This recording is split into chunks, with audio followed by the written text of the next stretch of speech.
जालना जिल्ह्यातल्या भोकरदन तालुक्यामधील जेवखेडा खुर्द गावामध्ये समाधान संत्रे या तरुणाला काही अज्ञात इसमांनी मारहाण केली होती। तसेच त्याचे घरही पाडून टाकले।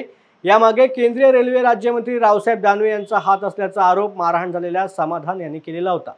घटनेनंतर आज डॉक्टर कल्याण काळे यांनी भोकरदन तालुक्यामधील जेवखेडा खुर्द गावामध्ये जाऊन सदर कुटुंबियांची भेट घेऊन त्यांचं सांत्वन केले। या कुटुंबियांना पोलीस संरक्षण देण्यात यावे, तसेच दोषींवर कठोर कारवाई करण्यात यावी अशी मागणी त्यांनी यावेळेला पोलीस अधीक्षक अजय कुमार बन्सल यांच्याकडे केली।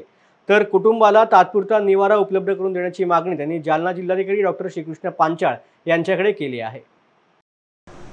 जेवखेडा भोकरदन तालुक्यामध्ये एका कुंभार समाजाच्या गरीब कुटुंबाला प्रचंड मारहाण केली आणि त्याचं राहिलेलं कुटुंब घर उद्ध्वस्त करण्याचं काम एके दिवशी रात्री अज्ञात इसमांनी केलं असं त्याचं म्हणणं आहे। परंतु ते लोक सांगत होते की आम्हाला या लोकांनी लावून दिलं, त्या लोकांनी लावून दिलं, आपण कुठल्याही परिस्थितीत त्या आरोपीला पकडा, असं करा तसं करा। परंतु दुर्दैवाचा भाग असा आहे की कोणाला तरी मारलं जातं, त्याचं घर रातोरात पाडलं जातं।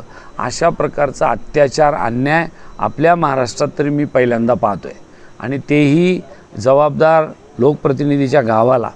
हे उचित नाही आणि हे कशालाही नीतिमूल्याला धरून नसल्यामुळे मी त्याचा सर्वप्रथम निषेध करतो। त्या आजीला, त्यांच्या मुलाला आम्ही सांगून आलो आहे की आम्ही आपल्याला प्रशासनाकडून न्याय मिळवून देऊ आणि तिथून तडक आम्ही सरळ SP साहेबाकडे आलो। SP साहेबांना सांगितलं की ताबडतोब तिथं पोलिसाची राहुटी टाका, त्याला संरक्षण द्या आणि कलेक्टर महोदयाला सांगितलं की आपण त्याचा तात्पुरता निवाराची व्यवस्था करा। जर त्या निवाराची व्यवस्था केली नाही तर मग नैसर्गिक आपत्तीमध्ये जसं आपण लोकांना मदत करतो त्याच धर्तीवर यांना मदत करण्याची ही गरज आहे। आणि याचबरोबरच जिल्हा प्रशासन म्हणून SP साहेबाला आणि कलेक्टर साहेबाला सांगितलं आपण स्वतःसुद्धा एक व्हिजिट करून या की जेणेकरून जनतेला असं वाटेल की जिल्हा प्रशासनसुद्धा गरिबाच्या पाठीशी आहे। नाही तर कुणीतरी काही सांगावं आणि कोणालाही कुणी मारावं असा जो प्रघात या भोकरदन आणि जाफराबाद तालुक्यात आहे तो निश्चितपणाने बंद झाला पाहिजे। याचा विश्वास खऱ्या अर्थाने प्रशासनाकडून दिला गेला पाहिजे। म्हणून आम्ही आज मी चंद्रकांत दानवे, बबलू शेठ चौधरी आणि आमचे राजाभाऊ देशमुख आणि आमचे सर्व पदाधिकारी आम्ही सर्वांनी तिथे व्हिजिटही केली आणि जिल्हाधिकारी आणि SP साहेब यांना दोघाला त्याचा वृत्तांत दिला आणि त्यांनी आम्हाला शब्द दिला की आम्ही तात्काळ याच्यावर कारवाई करू। धन्यवाद।